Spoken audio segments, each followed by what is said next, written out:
কাবা শরীফের গিলাফ একটি বস্তুখণ্ড যা দ্বারা কাবাকে আচ্ছাদিত করে রাখা হয়।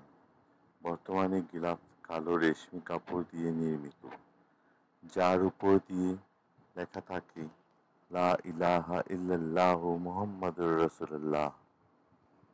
আল্লাহ জাল্লে জালালুহু সুবহানাল্লাহ ওয়া বিহামদিহি সুবহানাল্লাহিল আযীম এবং ইয়া হান্নান ইয়া মান্নান। 14 মিটার দীর্ঘ এবং 75 সেন্টিমিটার প্রস্থ বিশিষ্ট 41 খণ্ড বস্ত্রখণ্ড জোড়া দিয়ে গিলাফ তৈরি করা হয়। চার কোণায় সূরা ইখলাস স্বর্ণ সূত্রে বৃত্তাকারে উৎকীর্ণ করা হয়। রেশমি কাপড়ের নিচে মোটা সাধারণ কাপড়ের লাইনিং থাকে। একটি গিলাফে ব্যবহৃত রেশমি কাপড় ওজন 670 কিলোগ্রাম এবং স্বর্ণের ওজন 15 কিলোগ্রাম। বর্তমানে এটি তৈরিতে 17 মিলিয়ন সৌদি রিয়াল ব্যয় হয়। গিলাফ দ্বারা আচ্ছাদনের প্রবর্তক। কাবা শরীফের গিলাফ দ্বারা আচ্ছাদন কখন বা কার উদ্যোগে শুরু হয় সে সম্পর্কে মতভেদ আছে। একটি ঐতিহাসিক সূত্র অনুযায়ী নবী হযরত ইসমাইল আলাইহি ওয়াসাল্লাম প্রথম পবিত্র কাবা শরীফকে গিলাফ দ্বারা আচ্ছাদন করেন। ভিন্ন আরেকটি বর্ণনায় আছে যে শেষ নবী হযরত মুহাম্মদ সাল্লাল্লাহু আলাইহি ওয়াসাল্লাম এর পূর্বপুরুষ আদনান ইবনে আইদ পবিত্র কাবা শরীফকে প্রথম গিলাফ দিয়ে আচ্ছাদিত করেন। তবে অধিকাংশ ঐতিহাসিক বর্ণনা অনুসারে হিমাইয়ারের বাদশাহ তুব্বা আবু কারার আসাদ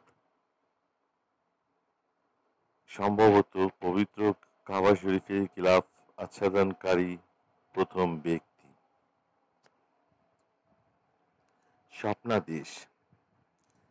ইসলামের শেষ নবী হযরত মুহাম্মদ সাল্লাল্লাহু আলাইহি ওয়াসাল্লাম ইয়াসরিব শহরে অর্থাৎ মদিনা শহরে হিজরতের 220 বছর আগে হিমিয়ারের রাজা তুব্বা আবু কারব আসাদ ও শহরটিতে ইয়াসরিব আক্রমণ করেন।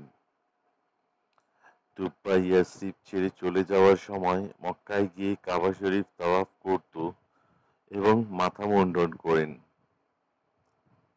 এতপর তিনি এই শহরে কয়েকদিন অবস্থান করেন। মক্কায় অবস্থানকালে তিনি ঘুমের মধ্যে একদিন স্বপ্ন দেখছিলেন যে তিনি কাবা শরীফ গিলাফ দ্বারা আচ্ছাদন করছিলেন। এই স্বপ্ন দ্বারা অনুপ্রাণিত হয়ে অবিলম্বে কাসাফ দ্বারা কাবা ঘরটি আচ্ছাদিত করেন। কাসাফ হচ্ছে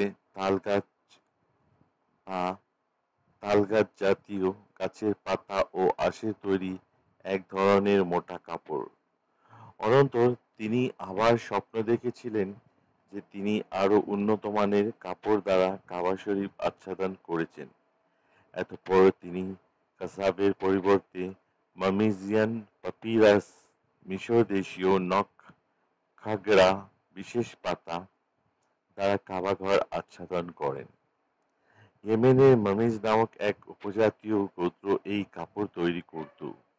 এরপর তৃতীয়বারের মতো তিনি স্বপ্নে আর উন্নত মানের কাপড় দ্বারা কাবা আচ্ছাদনের স্বপ্ন দেখেছিলেন।